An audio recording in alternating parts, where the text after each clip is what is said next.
You ask Tiger to calculate. This deals with linear inequalities with one unknown. The final result is x smaller than 15. Let's solve it step by step. Group all constants on the right side of the inequality. Add 9 to both sides.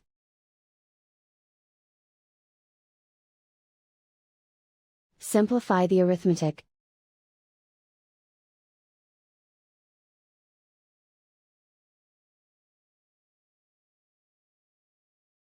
Isolate the x. Divide both sides by 2.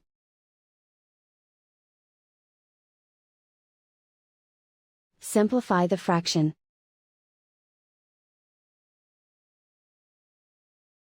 Find the greatest common factor of the numerator and denominator.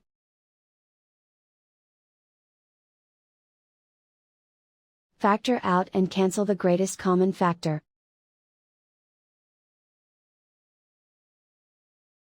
Plot the solution on a coordinate grid. And so the final result is x smaller than 15.